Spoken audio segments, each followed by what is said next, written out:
Coucou tout le monde, c'est Sakwems, donc c'est parti pour une nouvelle vidéo en français sur les graphites. C'est la dernière de la série que je vais faire et cette fois je vais vous parler des liners.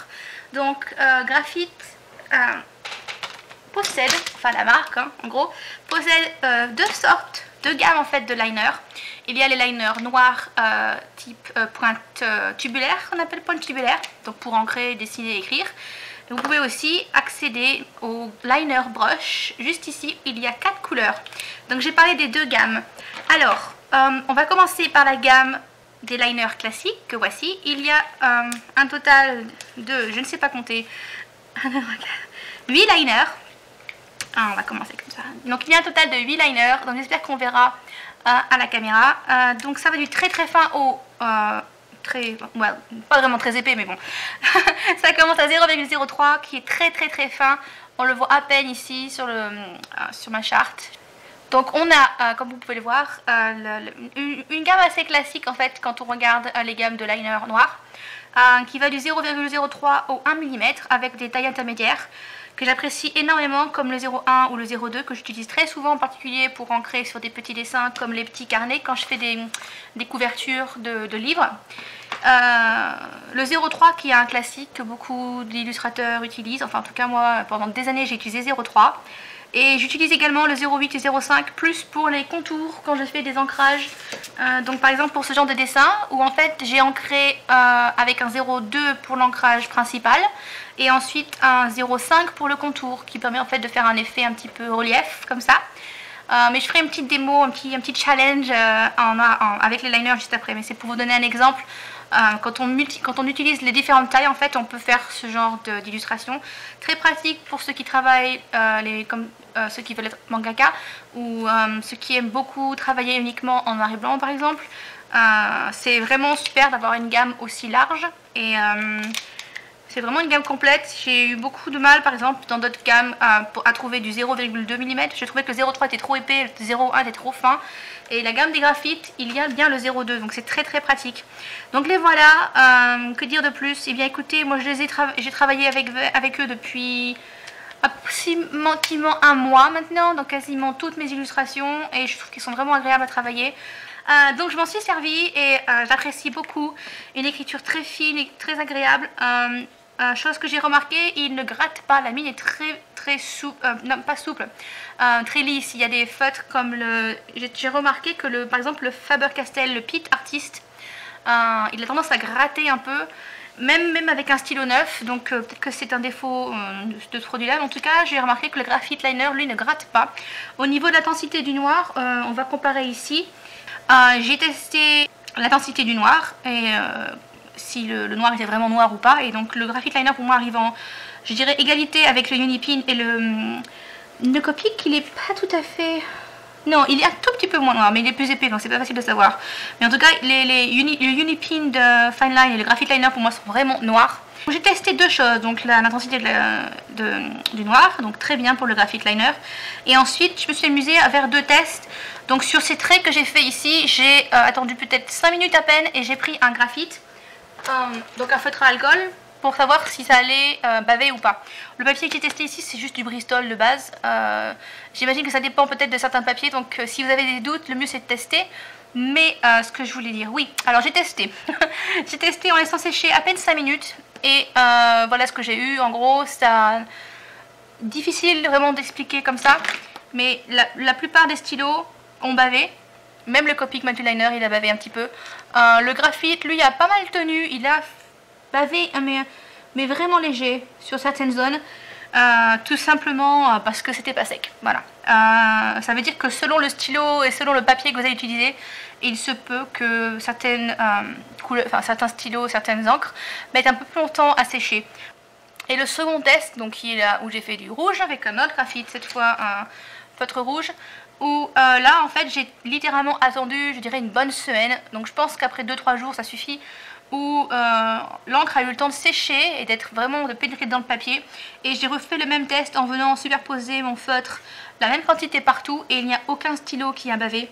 Aucune des marques que j'ai utilisées n'a fait de bavure. Et le Graphite Liner est l'un des seuls avec le Unipin qui est resté bien noir. Les autres ont eu tendance à un petit peu se diluer. Et c'est surtout valable quand on vient appliquer plusieurs couches de couleur. Donc faites attention. À partir du moment où vous laissez sécher l'encre sur le papier, que vous attendez le lendemain ou 2 jours après pour faire la couleur, il n'y a aucun souci, il ne bavera pas sur le papier que vous utilisez. Et au niveau des tarifs, ça dépend des revendeurs. Donc si vous êtes intéressé, moi je mettrai des liens dans la description pour que vous puissiez voir. Vous pouvez soit acheter une gamme complète ou selon la taille que vous préférez utiliser. Si vous... moi je recommande, si vous ne voulez pas tout prendre en même temps, je pense qu'avoir un 001 c'est vraiment important parce qu'il est fin. Ou alors... c'est compliqué parce que le 0,2 il est pas mal aussi. Au moins une sur deux. Si vous par exemple le 1 je trouve qu'il est un petit peu trop épais. Donc c'est à vous de voir. Mais par exemple un 0,8, un 0,3, un 0,2, un 0,1 c'est déjà pas mal. Au moins 4 sur les 8. Note au passage qu'il est très bien aussi pour écrire. Ça s'appelle pour tout ce qui est titres, cartes, scrapbooking, tout ça. Ils sont très bien pour ancrer et faire du lettrage. Voilà. Donc ça c'est super. Voilà pour cette petite revue. Moi ce que je vais faire de toute façon, si je vais faire une petite illustration directement avec ces fameux stylos, un sort de mini challenge. Donc j'ai mon petit papier ici et je vais travailler une illustration uniquement avec les liners sous forme de challenge. Donc on va voir ce que ça va donner. Et en ce qui concerne le graphite, eh bien pour moi c'est un très bon stylo. Une fois qu'ils seront usés, honnêtement je pense que je rachèterai cette gamme là par rapport aux celles que j'avais utilisées avant. Un petit peu moins cher que les Unipin que j'aime beaucoup. Et ils sont faits au Japon et c'est une encre à pigment à base d'eau. Donc qui est résistante à l'eau, j'ai testé waterproof, hein, ça marche sans problème. Il n'y a vraiment pas eu de bavure, donc ça c'est très bien. Facile à manier et honnêtement j'ai pas de mauvaises... J'allais dire, le seul truc, voilà, c'est juste qu'il faut attendre qu'il sèche. Il faut bien attendre qu'il sèche. Si vous ramenez n'importe quel stylo fera pareil. Si vous venez directement avec un feutre ou n'importe quoi, ou même votre doigt, et c'est sûr que ça va baver, il faut attendre quand même. Maintenant, je vais parler vite fait des liner brush, que je n'ai pas trop utilisé parce que je travaille pas souvent avec des liner brush. Mais ils sont là, donc c'est aussi très sympa si vous travaillez, si vous voulez ancrer type plein et délié, comme avec un pinceau en fait. Il y a le brush noir, que voilà. Il est pareil, hein, encre à base de pigment, c'est la même encre dedans. La différence c'est la pointe en fait, qui est une vraie pointe brush très souple et très agréable. Et on va faire un petit test. Il est forcément un petit peu difficile à manier, mais il suffit de trouver en fait la manière de le faire, et de la même manière qu'avec un feutre à pointe pinceau. Hein. Il faut forcément s'entraîner. Moi j'ai pas l'habitude, donc je peux pas trop en parler. Voilà, moi ça me plaît bien. J'ai pas encore vraiment travaillé avec les brush liners, mais je vais quand même me tenter un petit challenge aussi avec. Donc je vais faire un petit dessin avec les graphites des liners de base et aussi les brush liners. Donc il y a 3 couleurs. Si vous travaillez avec un stylo noir par exemple, vous pouvez prendre votre gris foncé et venir travailler un peu les ombres pour vous donner un peu une idée du modelé que vous allez utiliser. Par exemple pour les croquis, quand moi je croquis en couleur, j'ai un exemple là. Ce genre de croquis colorés où j'ai travaillé en noir et je suis venue après avec un stylo marron, voilà, travailler les ombres et j'ai utilisé 3 feutres. Et vous pouvez faire exactement la même chose avec ce genre de brush liner en fait. Vous commencez en noir et puis après vous ombrez vite fait avec les gris et ça peut donner une bonne base en fait pour les illustrations que vous allez travailler par la suite. Si vous voulez réutiliser une idée, ben, vous avez déjà votre base vous avez placé vos ombres et tout ça, donc c'est quand même super pratique. Et je pense que c'est comme ça en fait que je vais m'en servir. Je vais aussi tenter un de ces jours d'ancrer réellement avec le stylo brush. Je voulais pas trop en parler directement parce que je l'ai pas fait et honnêtement je suis vraiment pas douée avec les stylos brush. Je préfère la gamme des liners classiques, mais c'est à vous de voir. En tout cas les deux gammes existent et sont ma foi assez complémentaires, donc voilà. C'est un produit qui est relativement récent, donc ils n'en sont pas disponibles partout, mais en ligne c'est sûr, après avoir cherché ou au pire vous contactez la société pour savoir où les trouver. Mais honnêtement, dans tous ceux que j'ai testés, je le placerai au même niveau que Unipin. Et pour moi, ils sont littéralement aussi bien que les Copic Multiliner, qui sont pourtant vachement plus chers. Donc je recommande cette gamme. Testez-les et puis s'ils vous plaisent, ça s'appelle bien aussi par exemple de compléter avec une autre gamme. Moi je sais que j'alterne des fois entre celle-ci et une autre. Et le mieux maintenant, moi pour vous expliquer exactement ce qu'on peut faire avec les liners, c'est de faire une petite démo. Donc je vais faire un dessin, j'ai une petite idée comme ça. Je vais m'amuser avec les liners, brush peut-être avec les liners de base ou peut-être mélanger. Mais voilà, c'est un petit peu mon challenge du mois et je vous retrouve une fois que le dessin est fini. Donc c'est parti!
Et le dessin est terminé. Donc je n'ai pas utilisé tous les liners, j'ai utilisé, comme on peut le voir dans la vidéo, j'ai commencé en fait avec le 0,1 pour ancrer le dessin principal.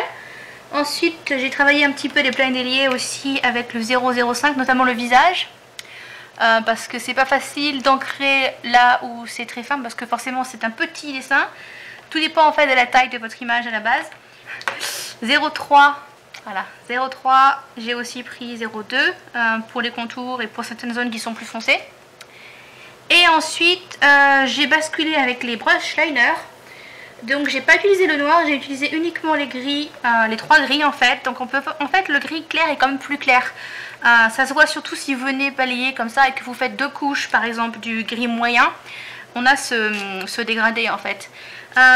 Qu'est-ce que je veux dire? Oui, donc j'ai travaillé voilà, ces espèces d'effets. Ça n'a pas traversé le papier, pourtant c'est pas très épais. Mais en ce qui me concerne, je suis très contente. Bon, forcément, moi j'aime bien la couleur, donc ça manque un peu de couleur, mais c'est pas si mal pour un challenge à base de stylo. Donc j'ai utilisé uniquement les liners et j'ai fait une toute petite pointe avec un stylo blanc, mais juste pour le refléter dans les yeux. Et bah voilà, je pense que ce sera tout en fait. Donc honnêtement, je pense que c'est une très bonne marque. Et puis vous pouvez aussi prendre un peu... Enfin, vous n'êtes pas obligé de tout acheter, de tous les stylos. Mais je pense qu'avoir les liners c'est pas mal aussi. Ce qui manque maintenant, enfin ça serait super, c'est vous pouvez faire des liners sépia ou marron. Un marron clair, ça c'est mon rêve, un liner marron clair qui puisse ancrer à peu près toutes les zones, même la peau, tout ça, ça serait super. Mais dans l'idée, voilà, très bonne marque, Graphite Liner. Et honnêtement, je recommande, peu importe que vous preniez cette marque ou une autre, si vous êtes artiste, c'est hyper important d'avoir un bon set de liner noir, même si vous n'ancrez pas forcément en noir, même pour écrire ou pour croquis et tout, c'est vraiment très très pratique. Moi je sais que je m'en sers vraiment tous les jours. Donc depuis que je les ai adoptés, je m'en sers tous les jours, donc c'est super. Et voilà, je pense que c'est tout. J'espère que ça vous aura plu. Je pense que je vais peut-être faire d'autres vidéos de ce genre où je fais une revue combinée à un challenge. Si vous avez des idées de challenge, n'hésitez pas à mettre un commentaire en toute la vidéo. Donc je pense que ce sera tout. Voilà. Merci à tous d'avoir regardé la vidéo et je vous retrouve la semaine prochaine. Bye bye.